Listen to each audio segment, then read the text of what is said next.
Chantre Landry, très heureux d'être avec vous ce matin sur le plateau de Wake Up.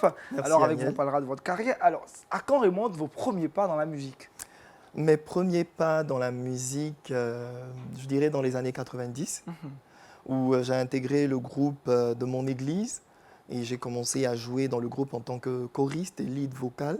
Et fort de cette expérience, dans les années 2008, je suis rentré dans l'expérience Eau Vive. Eau Vive qui est un groupe de louanges et d'adoration.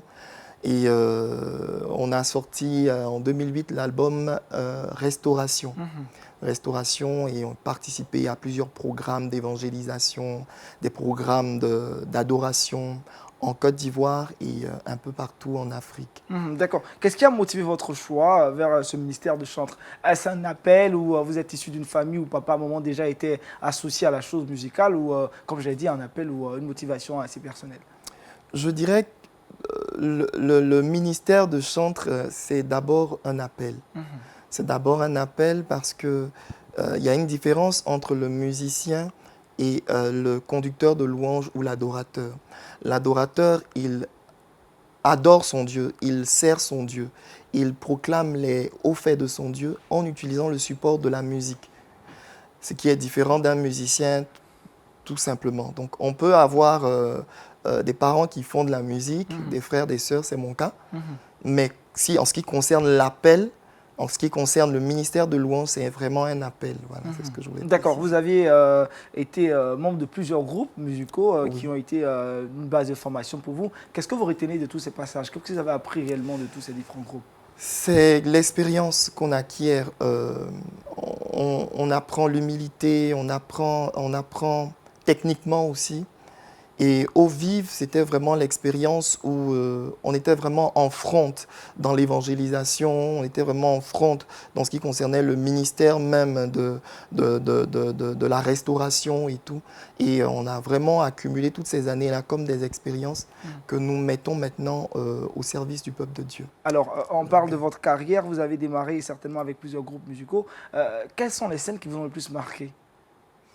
Les scènes qui m'ont marqué, Mhm. je dirais avec Au Vive. Mhm. Avec Go Vive, tous les groupes auxquels vous aviez été membre. D'accord. Avec Au Vif en particulier, Mhm. on a été à un programme de restauration au Tchad Mhm. et on était au stade pour l'évangélisation le dernier jour du programme et Mhm. on avait été lapidé ce jour-là par les passants qui étaient hostiles à l'évangélisation. Et c'était des moments forts parce que malgré toute cette hostilité et malgré la température qui était autour de 50 degrés, on était là quand même, on est resté et on a prêché l'évangile, on a chanté sous le soleil. Mhm. Et il était 17 heures, mais la chaleur était terrible et des âmes se sont données. Je me rappelle qu'après l'événement, il y a eu un accident mortel qui est arrivé. C'est un triste accident et un membre de l'équipe technique qui a perdu la vie. Mhm. C'était des moments, on sentait qu'on était vraiment en mission, c'était hostile, il y avait la mort, mais Dieu était avec nous et des personnes se sont données au Seigneur. Mhm. C'est des moments qu'on n'oublie jamais dans la vie. Très difficile, mais en Oui, même temps très formateur également. c'est ça. Alors, quelles sont les différentes musiques que vous écoutez au quotidien ou quels sont les chants qui vous influencent? J'écoute la musique gospel, Mhm. donc tout ce qui est tendance afro-américain. Donc j'écoute Donny, Mhm. j'écoute Don Moen et je dirais en Afrique, j'écoute Sinache. Sinach, d'accord. Alors aujourd'hui, nous sommes en 2018, le chantre a grandi. Vous faites sortir maintenant votre premier album solo, baptisé Le Culte. Je reviens sur cette question. Pourquoi un tel titre pour ceux qui viennent à peine de nous prendre en marche? Alors le culte, c'est vraiment l'offrande de ma personne à Dieu. Vous savez, c'est pas évident de se jeter comme ça sur le marché et dire je sors une œuvre alors que j'ai en parallèle d'autres activités je dirais professionnelles et tout. Mais là, je suis en train de m'afficher en tant que chantre et c'est vraiment une offrande à Dieu, l'offrande de mon ministère, l'offrande de mon service à Dieu. Et comme Romains 12 le dit, en réalité, le véritable culte que nous apportons à Dieu, c'est l'offrande de notre personne. Et celui qui va acheter ce CD, qui va l'écouter, va vivre l'expérience de quelqu'un qui est dans un culte aussi. C'est-à-dire de la première chanson à la fin, il est en train d'adorer son Dieu, il est en contact avec Dieu et il adore Dieu. Alors, Chantre Landry, pourquoi aviez-vous attendu toutes ces années, pourquoi pas en 2017, en 2016 et maintenant en 2018? C'est parce que vous êtes prêt ou qu'est-ce qui... Je dirais que tout est une question du temps de Dieu. Mhm. Du temps de Dieu. Il y a un temps où on apprend, il y a un temps où on sert certaines personnes et il y a un temps où Dieu dit c'est le moment de te lancer. Et je pense que c'est vraiment le bon moment et j'ai choisi ce temps favorable là, pour me lancer. D'accord. Voilà. Alors, dans quelles conditions l'album a été enregistré? C'est un album, il faut dire que j'ai commencé depuis 2016 en réalité à travailler sur le répertoire et tout. Et je suis rentré en studio l'année dernière, 2017. Et au bout d'une année, avec beaucoup de difficultés, de peine, on a pu faire sortir l'album dans le mois de mai Mhm. 2018. Alors, vous avez précisé, vous êtes cadre financier, chantre. Comment vous arrivez à lier ce ministère de chantre et vos occupations professionnelles? La louange, c'est vraiment un équilibre hein, entre... si j'étais que cadre financier, je ne serais pas équilibré dans ma vie. C'est vraiment un équilibre. Et avant d'être cadre financier, j'étais déjà chantre. J'étais déjà chantre et j'ai commencé à travailler étant chantre. Je suis toujours resté dans ce ministère-là et donc ce n'est pas des choses qui sont incompatibles pour moi. Au contraire, ça m'équilibre. Quand j'arrête de chanter, je me sens vraiment déséquilibré sur le plan professionnel. Et quand j'exerce les deux ensemble, c'est comme si c'est un assemblage parfait. Parfait. Voilà. Jean-Richard, question au Chantre Landry. Alors moi, je souhaiterais savoir quelles sont les sonorités qu'on retrouve sur l'album et si notamment il y a des collaborations. D'accord. En fait, sur l'album, d'abord c'est un album live. Donc j'ai voulu apporter une couleur internationale à l'album. Donc j'ai fait intervenir des musiciens étrangers, donc nationalité ghanéenne et nigériane, qui ont travaillé avec moi sur l'instrumental et sur l'aspect des chœurs. Bien sûr, il y a eu des Ivoiriens aussi qui ont travaillé dessus. Et les sonorités, c'est la musique gospel. Donc vous allez voir qu'il y a 8 reprises.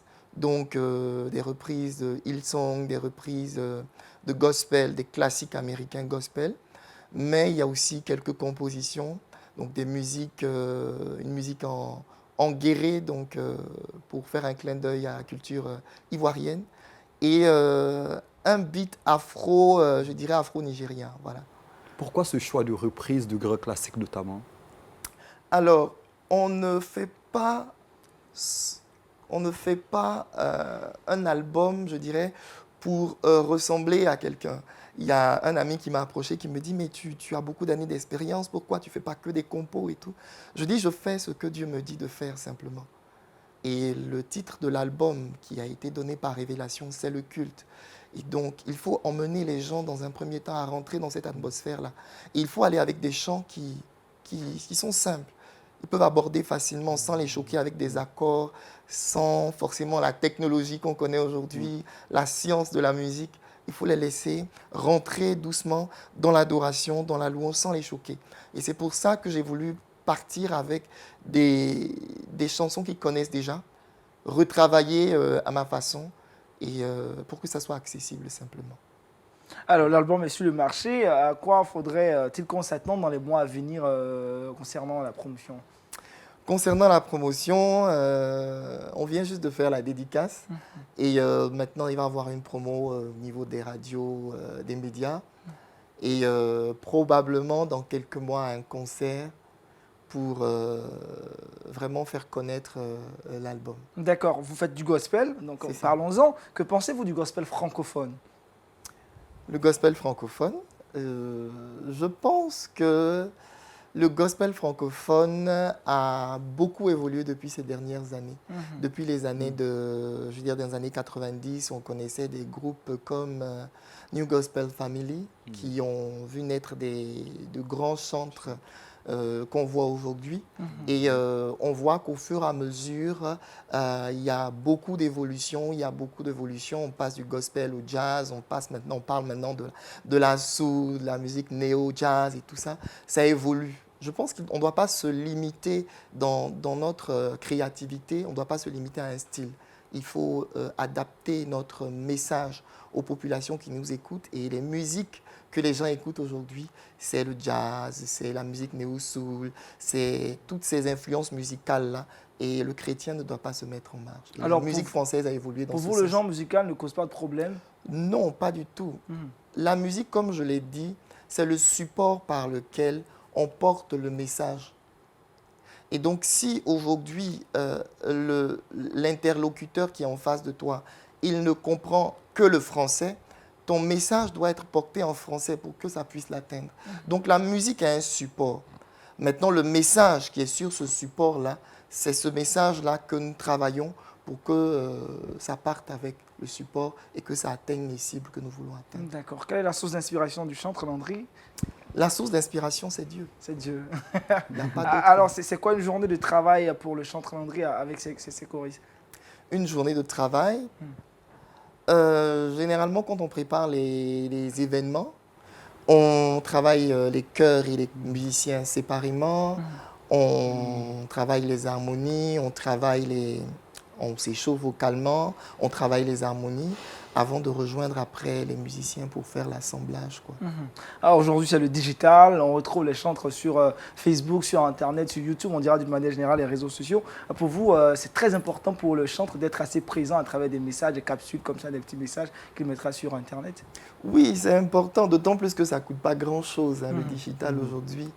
Avant, on était obligé d'utiliser les grands moyens comme la télévision et la radio, ce qui coûte extrêmement cher. Et l'Internet, c'est vraiment le moyen par excellence aujourd'hui pour atteindre le plus grand nombre de personnes à moindre coût. Donc, on ne va pas laisser le champ libre à d'autres personnes qui ne glorifient pas le nom de Dieu. On va utiliser aussi ces moyens pour prêcher l'Évangile et faire passer la louange. Voilà, qui est bien noté. Chantre Landry, vous êtes jeune, mais vous aviez de l'expérience dans le domaine de la musique. Des conseils ou un conseil aux jeunes également qui veulent s'engager dans le domaine musical chrétien? Alors, ce que je pourrais donner comme conseil, je voulais leur dire simplement qu'il y a une grande différence entre celui qui se considère chantre et celui qui est musicien. Et aujourd'hui, ce qu'on constate, il y a de plus en plus de musiciens, des gens qui sont passionnés de l'art musical, que de véritables conducteurs de louanges, de véritables chantres. La différence entre le chantre et le musicien, c'est simplement l'intimité que le chantre a avec Dieu.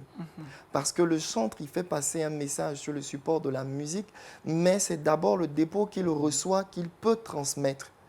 Ce n'est pas les expériences qu'il a passées à jouer le piano, les années d'expérience qu'il a passées à chanter, c'est vraiment le dépôt qu'il a reçu dans son intimité avec Dieu qu'il va apporter au peuple de Dieu, qu'il va apporter aux personnes qui ne connaissent pas Dieu et qui va influencer ces personnes-là. Le chantre doit être un influenceur. Il ne doit pas être simplement une personne qui distille de la bonne musique bonne à écouter. On connaît des chantres qui se prétendent meilleurs musiciens, mais leur musique ne transforme pas des vies, n'apporte pas des gens à fléchir les genoux devant le Père pour l'adorer. Le rôle du chantre, c'est justement ça. Il faut que le peuple de Dieu, il faut que les personnes qui ne connaissent pas le Seigneur, et il faut que le Seigneur lui-même prenne plaisir à ce qu'il fait.